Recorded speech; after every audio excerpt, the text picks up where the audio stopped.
Eshima, votre magazine qui bat au rythme de l'actualité. Retrouvez la nouvelle édition. Exclusivité, Sakumbi Molendo, les réformes qui changent l'image des affaires foncières. Après avoir posé le diagnostic de plusieurs maux qui nécessitaient une thérapie appropriée, le ministre des Affaires foncières, Sakumbi Molendo, a proposé à ces secteurs agonissants un traitement des chocs basé sur 3 objectifs. Donner un nouveau souffle à travers des réformes, un mandat sous le régime du renouveau. Des innovations et réformes audacieuses, les cadastres fonciers numérisés et des titres immobiliers sécurisés.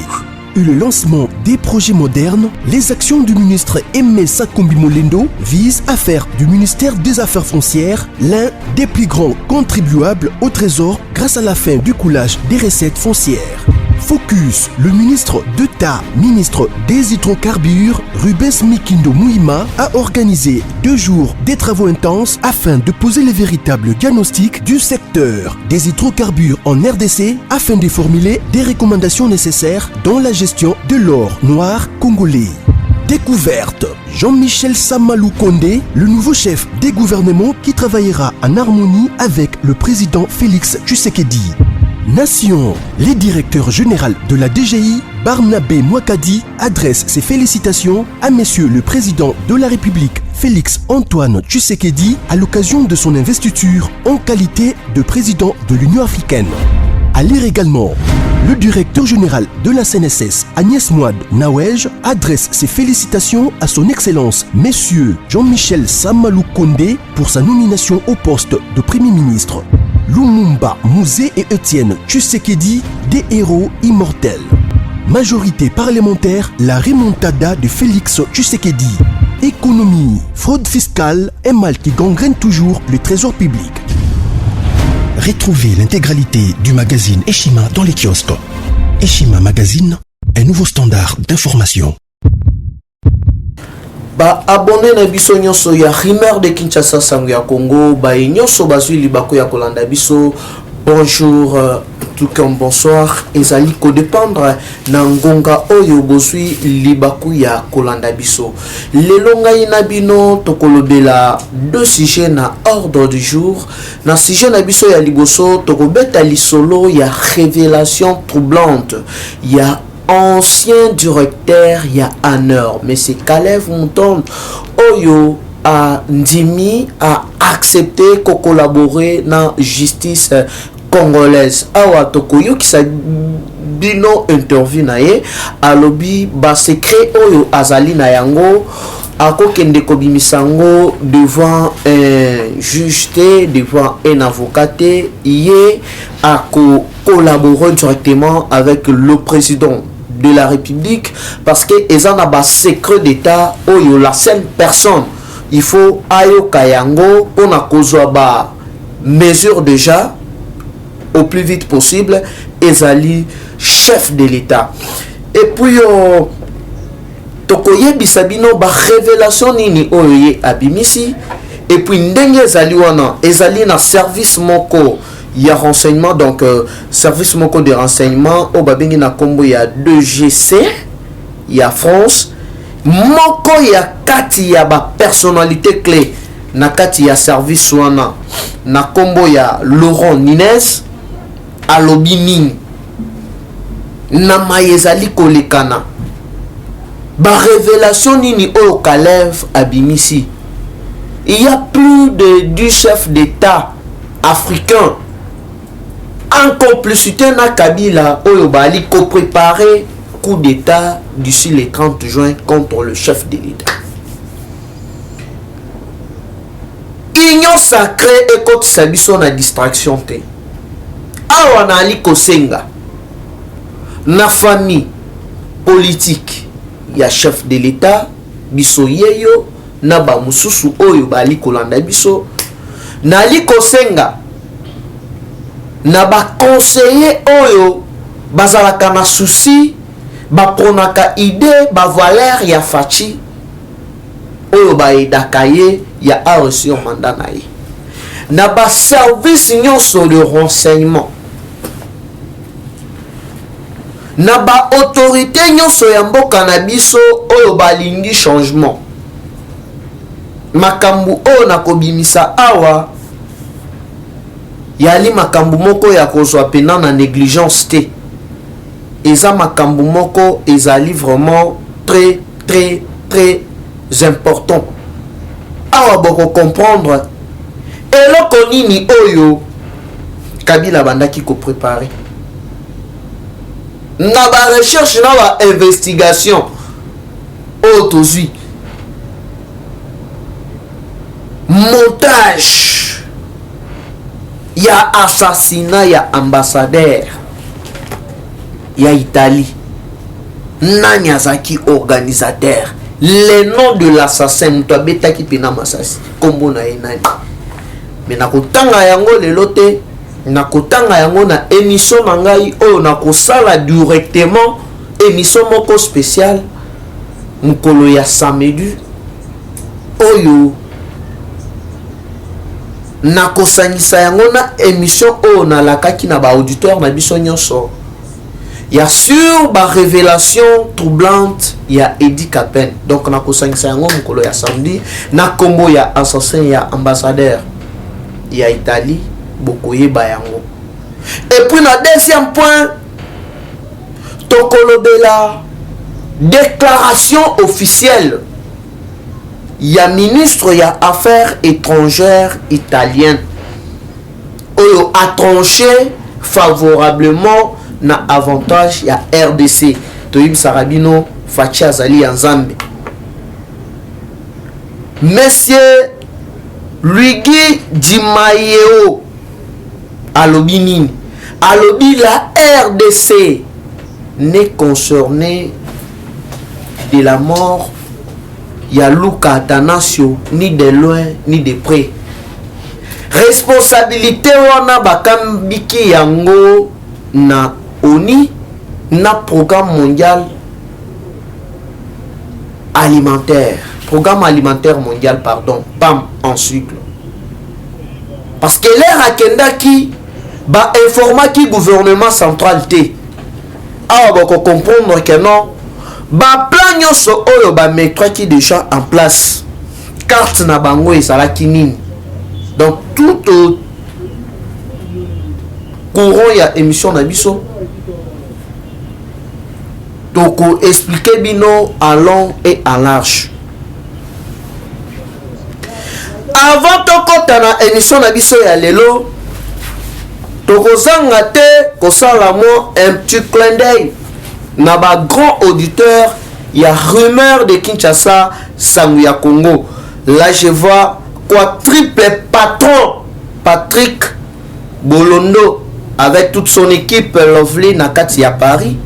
Sans oublier mon vieux autorité morale de la SAP, papa Eric Divita, motema ya mama Nina Bohoka.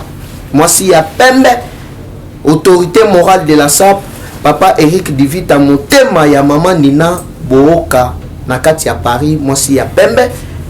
Mon vieux quadruple patron, Patrick Bolondo, avec toute son équipe Lovely Nakati à Paris. Wana basali ba auditeur. Il y a rumeur de Kinshasa, baratarate, à chaque fois ceux qui ont l'équité au ressenti pena que non. Moi on a collé Nicolo Tozo Kayote. Alors sans plus tarder, Toali Kokota na actualité na biso politique ya lelo. Actualité politique na biso ya mkolo ya lelo ya linini. Toali Kowandana nous na titre du chef d'État africain en complicité avec Joseph Kabila prépare un coup d'État contre le président Félix Antoine Tshisekedi Tshilombo. Alerte Kalev Mouton, ex-directeur général de l'ANER, avec plusieurs services de renseignement militaires français. Alors, avant nous tokoma awa tolimbole la bino nyonso maenyo sotokoloba mkolo ya lelo awa bolanda extrait ya interview ya monsieur Kalev oyo alekisaki na radio moko en place alobaki nini azalaki na résidence surveillée mais suka na yango ayaki kondima kokolabore na justice, mais na nzela ya tata mokonzi directement. Awa tolanda ngai na bino interview ya monsieur Kalev, boko comprendre que non na kati ya émission na biso ya lelo nalingi kolobela bino nini. Tolanda biso nyonso ensemble. Sa direction, Kalev Mutondo est interrogé par Alain Irun Mouchinja. Monsieur Kalev Mutondo, le parquet général près la cour d'appel de la Gombe vous a envoyé une invitation sur base d'une plainte déposée notamment par Jean-Claude Mouyambo. Pouvez-vous le confirmer? Bon, je l'ai vu, j'ai vu ce document comme tout le monde sur les réseaux sociaux. Et vous n'avez pas été saisi formellement? Je vous dis que je l'ai vu sur les réseaux sociaux. La plainte porterait sur des faits de torture, menaces de mort et d'assassinat attribués à l'ANER qui était sous votre direction. Quelle est votre réaction? Ce sont des allégations qui sont portées à la connaissance du parquet par un plaignant, et vous venez de le citer. Il n'est pas encore dit quel est l'auteur matériel de ces allégations. Et je pense donc à ce stade, je ne peux donner aucun point de vue. Dans un autre document, le procureur demande à l'actuel AG de l'ANER l'avis favorable pour vous entendre. Quel est le statut administratif et judiciaire de l'agent de l'ANER? Il faut savoir que l'ANR est un service de l'État qui fonctionne sur base de textes, et il y a une loi qui organise, régule le fonctionnement de l'Agence nationale de renseignement ANR. Et cette loi répond parfaitement à votre préoccupation. En ces articles 20, c'est le statut administratif, tandis que les articles 21, 22, 23, 24 et 25 règlent le statut judiciaire. Pourrait-on dire que l'agent de l'ANR est un intouchable? Non, intouchable, ça c'est le mot que vous sortez. La loi dit que l'agent de l'ANR a droit à une protection spéciale. C'est l'article 21 que vous lirez. Une protection spéciale de son identité, de sa personne et de ses biens. Dire intouchable signifie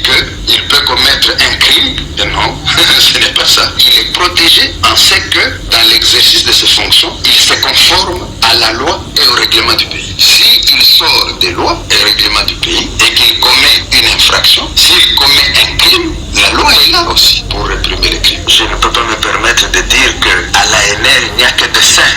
D'ailleurs, à chaque fois que des agents ont commis des bévues constatés, certifiés, ils ont été sanctionnés. Et nous-mêmes, comme responsables, nous n'encourageons pas que les agents commettent des bévues. Ce que nous disons aux agents, c'est de faire en sorte que lorsqu'ils sont en face, nos OPJ surtout, d'un prévenu, c'est d'en faire un ami. Et lorsqu'ils en font amis, ils ont la possibilité d'obtenir des renseignements dont ils ont besoin. On ne peut pas torturer la personne de qui vous voulez avoir des renseignements. Ça ne se fait pas.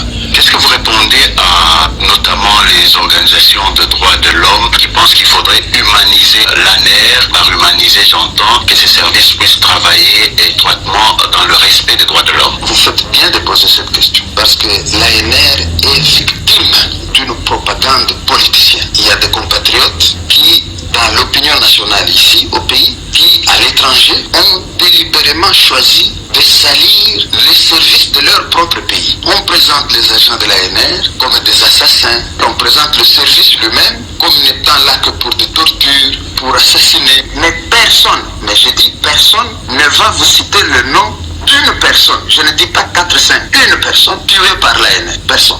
On vous parle d'empoisonnement. Je ne connais pas un seul cas, un seul. Toutes les années que moi j'ai passé dans les services, y compris au sommet du service, je ne connais pas un seul cas d'un compatriote ou d'un étranger empoisonné par l'ANR. Je ne connais pas.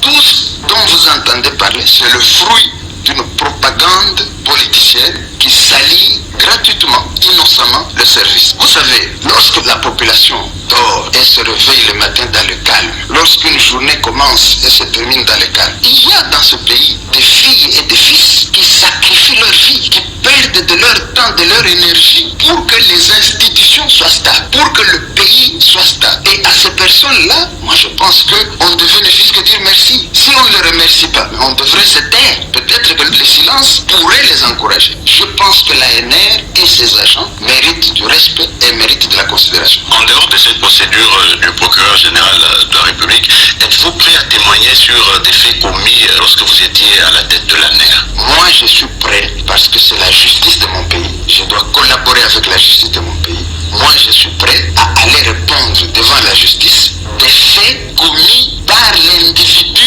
Kalev, des faits matériels infractionnels commis par l'individu Kalev. Je ne peux pas, et je ne le ferai de nulle part, sauf devant le président de la République, je ne peux pas, moi, aller rendre compte des actes commis dans la gestion des services de l'État. Aller parler de l'armée, aller parler de la police, aller parler de la DGM, aller parler même de l'ANR, je ne peux pas le faire. Comme ancien chef de la sécurité nationale, je ne peux pas. C'est mettre l'État dans la rue. Terminons par votre engagement politique. On sait que vous êtes membre du PPRD. On vous a même vu il y a quelques mois dans une... awa balandi na biso nyonso ya Rumeur de Kinshasa sango ya Congo boyoki bien ndenge interview ya Monsieur Kalev ndenge alexaki yango na radio moko en place ya mboka na biso awa na kotanga kombo na ngote po na kosala marketing na bango te quand même boyoki ndenge alobi na zali ko blanchir yete. Mais Kalev azali cité parmi plusieurs crimes oyo ilikana na mboka na biso et puis à correspondre na ba acte nae. Alobi bien akokende na banzuzi kosamba neti la personne de Kalev parce que mutu moko te aza likolo ya loi. Mais eza na ba makambu oyo akoloba yango devant banzuzi te. La seule personne ezali chef de l'État, son excellence Félix Antoine Tshisekedi Tshilombo. Mes chers compatriotes, ceux qui boali ko se rappeler na cas ya Edward Snowden oyo azalaka américain ya service ya espionnage par manque de prudence ba américain batikaki ye boye na place à non ba encadré parce que abandaki koyeba plusieurs secrets et puis Vladimir Poutine a libéré qui est tilelo ba américain batikala kozwa été c'est à cause ya mutuana de ba secret de les États-Unis et bima voire même ti ba pirataka direction générale d'espionnage extérieur ya France na 2012 à l'époque. Alors beaucoup comprendre rôle nini oyo Kalev va jouer. L'air bakutani na hiérarchie ya mboka, na lobi bien hiérarchie. Alors allez-y comprendre quelque chose. Nazali koloba yango sur langage moko politique. Premièrement, Kalev a alerté sur un coup d'état oyo ezali ko se préparer d'ici le 30 juin. Coup d'état moko ezali ko se préparer. Banani bali ko préparer coup d'état wana. Coup d'état wana batu bali ko préparer yango ezali du chef d'état africain. 10 en complicité na Kabila. Parce que le du pays wana bali batu o balaki na kati ya réseau mafieux, il y a espionnage international, na national, na RDC international, na Afrique, pe na poto. Donc, basali na raison na bango. Il y a espionnage, oh, ba pesa la bango, ba information à temps réel. Alors, ba président wana bali banani. Il y a Liboso. Il y a Lina Kagame. Museveni Kurunziza oyo autaki kokufa président oyo a remplacé Paul Biya oyo ya Cameroun Théodore Biangema oyo ya Guinée trois wana na kotanga nanu bakombo na bango te pour des raisons politiques. Mais moko azaka kanolo ya biso awa media bakebisi ye yepe moko déjà a dévoilé alobi na kosala yango te awa bako comprendre que non mes chers compatriotes Fachi a joué na sagesse nali komona bato ebele bakoloba ote non Kalef de bakangi ye bamemi ye na prison boye na boye boye bakeno Kalef bien sûr justice akosala musala na ye Kalef il faut en répondre na ba acte na ye parce que ali criminel alaki na régime criminel Kalef ali batu oyo babandaki kolanda chef de l'état partout voire même CG alobaka yango na matinée politique moko na 2019 ndenge nini Kalef musala na ye alaki soki chef de l'état accueilli leur moko Angola yepe fois kende soki ake boye yepe fois kende po azwa ba renseignement justice akosala musala na ye mais d'un côté Kalef ali mal nécessaire oyo abimisi ba révélation mwana mai ndenge toloba na bino awa azali na résidence surveillée andimi bien ko collaborer na justice andimi ko rendre compte na chef de l'état alors Fachi en tant que stratège alingi te ndenge le kana Delphin Kaimbi ancien collaborateur ya Kabila oyo babandaki consulter trop epai ya baaméricain mpo basanctionne ye me mokolo oyo andimaki ya kobimisa basekret mpe kokolabore na chef de l'état mokolo azongaka ndako nde mokolo oyo baorganizaki assassinat na ye to empoisonnement na ye epai ya la chèvre de monsieur Seguin Hippolyte Kanambe Gazembere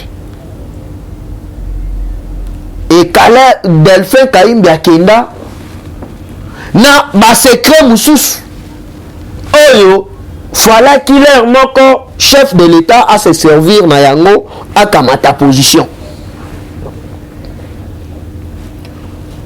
Plusieurs pays oyo bali na kati ya préparation ya coup d'état bali ba pays oyo sambiso bango ezali mpiaka parce que eza ba pays oyo babandaki ko fonctionner plus dans les mafias.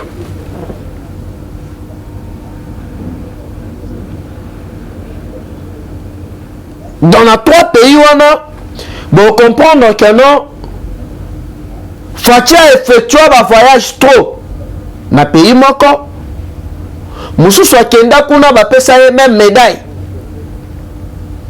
Heureusement que non chef de l'état son excellence Félix Antoine Tshisekedi Tshilombo azwaki déjà contact ya makasi na niveau ya likolo. Mais malgré contact oyo ya likolo Fachi azwa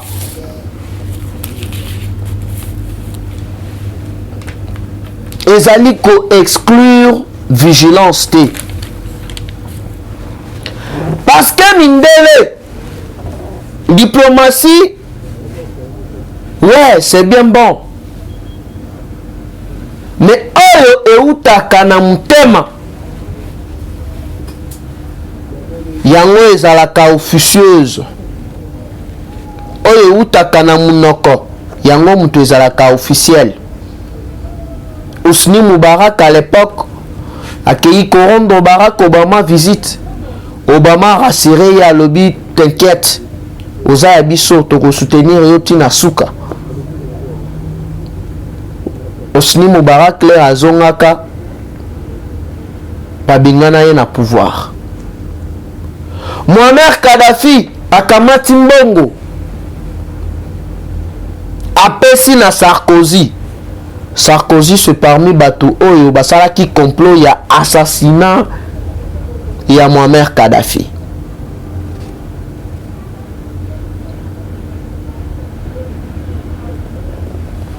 Tozali ko entretenir ba relation moko malamu pe kitoko na États-Unis d'Amérique. Mais boye ba sikoyo keno awa ekomi sikoyo bitumba ya ba intérêt. Fachi en tant que nationaliste, en tant que mwana mboka ya solo, na vision na ye aprenaki oh tobengi partenariat gagnant-gagnant. Donc bino boye bozu par na bino RDC a bénéficié pe na part na biso. Na part na e. Mais Kabila, la chèvre de M. Seguin, yé à la kin de konabiso congolais. Yé à la kin a laissé aller. Ya kotike la ba pays mafia wana. Nanzela ya ba pays mususu na biso ya Afrique place nini babandaki kokotela. Na Centrafrique, na Brazzaville, na Angola. Na Rwanda, na Uganda, na Burundi.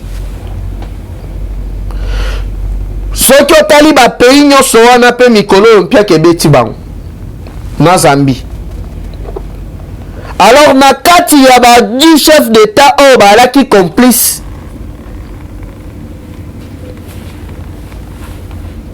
Ezali na 3 pays na biso frontalier o balingaki ba céder mais bakebisi bango déjà. Mais Kalev asali par na ye a dévalé yango. Nini yango ekolekana.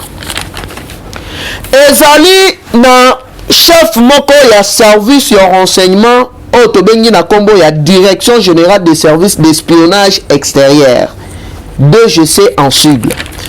Donc, mutu o ali kotangela bino kombo awa ali mutu o pe a exercer parmi ma fonction moko ferme. Azali parmi ma collaborateurs, il y a Dominique Strauss-Kahn. Oyo azalaka pe na cabinet na ye ya lobbying. Dominique Strauss-Kahn na Jean-Pierre Raffarin parmi batu oyo bali ba consultant ya Fachi. Scotip oyo Laurent Nunez kombo na ye yangwana. Monsieur Laurent Nunez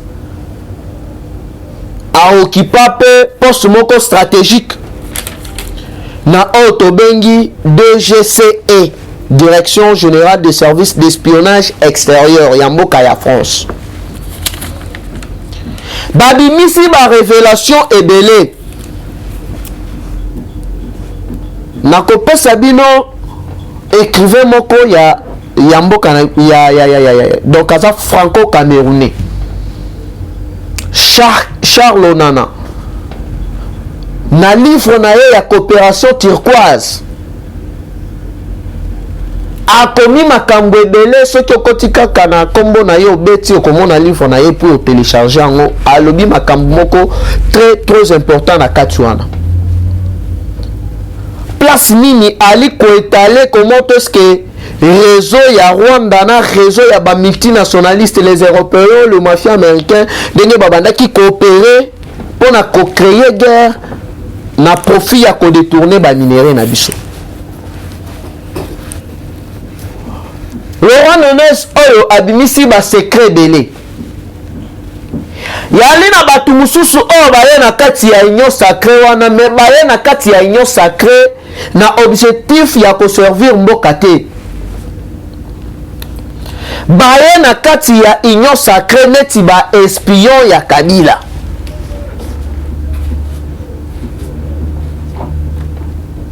Nayebi déjà 3 oyo déjà ba signaler biso. Donc ndenge ezali wana nazozela kaka soki gouvernement ebimi baza na kati tobeta bango main libre. Alors na minute oyo tozozela nanu élection ya bureau définitif ya Sénat et Fanda. Gouvernement ebima ba investir yango. Gouvernement ebanda musala. Place nini tokobanda sikoko bimisa ba secret ebele. Parce que beaucoup canataire gouvernement a changé n'importe quand et ministre osali baje osali banda parce que tout makambo ba autorité morale les alité. Kabila zana ba fiti na ye azana ba espion na ye na kati ya union sacrée.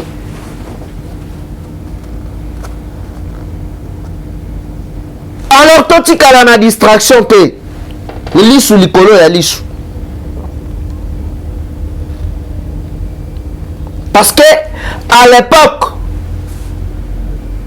selon M. Laurent Nunez Oyo, bali parmi batu oh babanda qui peut entretenir ma bonne relation na le fait docteur Etienne Tshisekedi formation ebele ya ba espionnage ya ba sia ya comment kokoye ba secret ebele d'état ba travailler pe na l'ancien directeur général ya Demiap général Sikatenda selon ba témoignage ya place nini oyo tokendaka kokundola pena ba news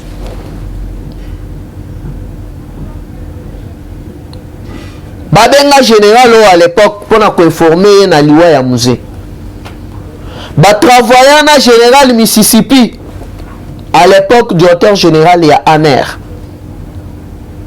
scotype oyo afongoli motema ya kobimisa mpe ndambu ya ba secret parce que ebele ceux qui boali ko se rappeler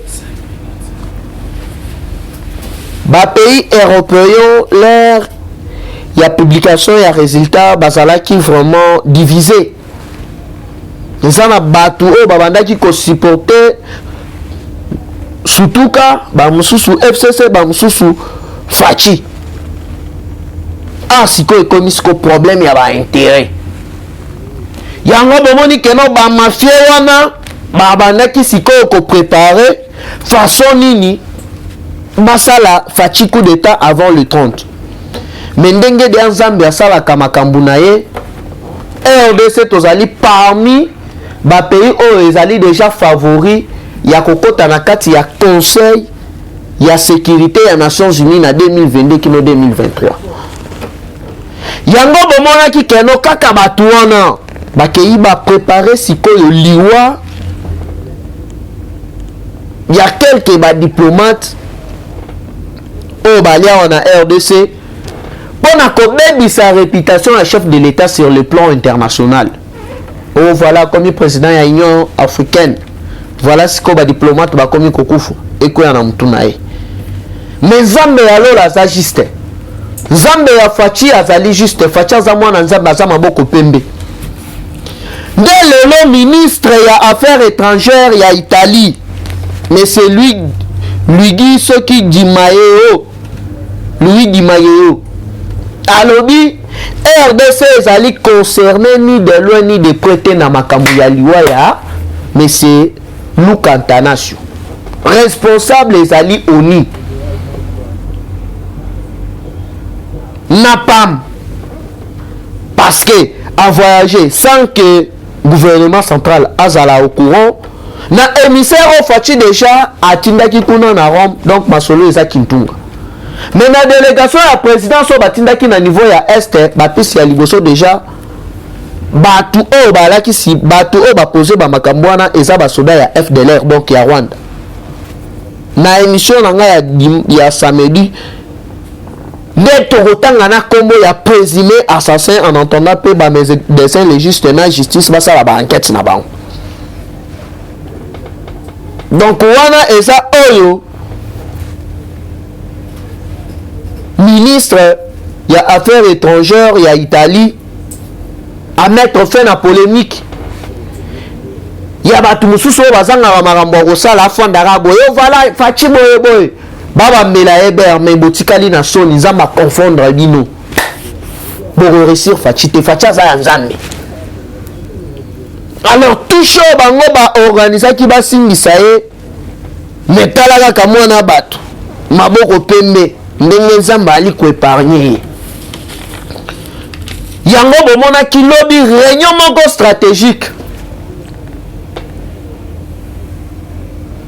ya ambassadeur tout ya RDC na chef de l'État oh ba mesure ya sika jamais un ambassadeur oko se déplacer au kende na intérieur ya mboka sans autorisation ya gouvernement central sans autorisation ya présidence de la République nyonso wana pona nini pona ko éviter le pire et puis pona ba sécuriser yo na ba zone rouge et makambo elekani ezali pe interpeller communauté internationale yango bomona ki kam kolo ya lobi wana réunion moko stratégique il y a mécanisme national il y a suivi MNS en sigle ils allaient diriger na Claude Balanki ensemble na sec il y a accord à Addis Abeba François Mwambati Shimbi ba mettre déjà ba stratégie nini en place va ko travailler na ba pays na biso partenaires stratégiques il y a ko éradiquer 130 groupes il y a ba rébellion ezali na niveau ya est ba autorité noso il y a service de renseignement bozala ozagi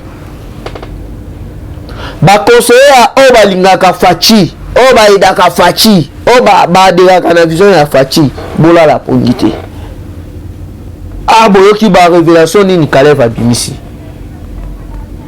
o Kabila bandaki ko préparer coup d'état d'ici mois de juin na politique les ozo beta mutokosha ko ikao achevé côté que la est tenté parce qu'a ko récupérer pa yeli o mabe donc affaire à suivre et dans les prochains numéros ezalaki wabino mwana koli numéro nanga ezali toujours les mêmes plus 243 89 784 33 42 bye bye et dans les prochains numéros. Eshima, votre magazine qui bat au rythme de l'actualité. Retrouvez la nouvelle édition. Exclusivité, Sakumbi Molendo, les réformes qui changent l'image des affaires foncières.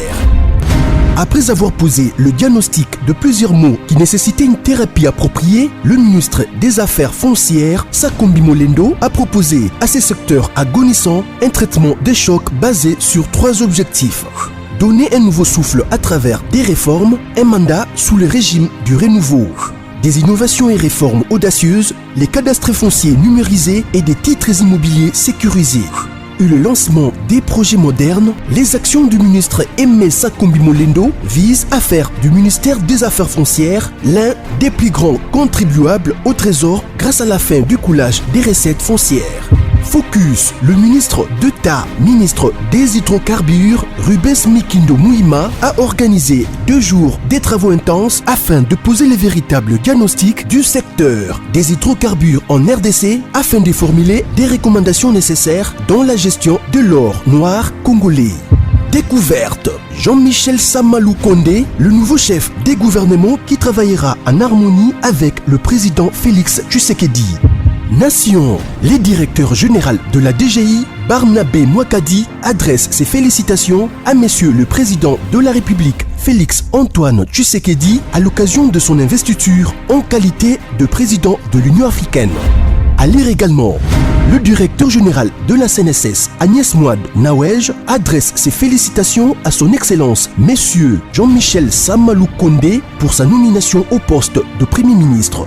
Lumumba, Mouzé et Étienne Tshisekedi, des héros immortels. Majorité parlementaire, la remontada de Félix Tshisekedi. Économie, fraude fiscale, un mal qui gangrène toujours le trésor public. Retrouvez l'intégralité du magazine Eshima dans les kiosques. Eshima Magazine, un nouveau standard d'information.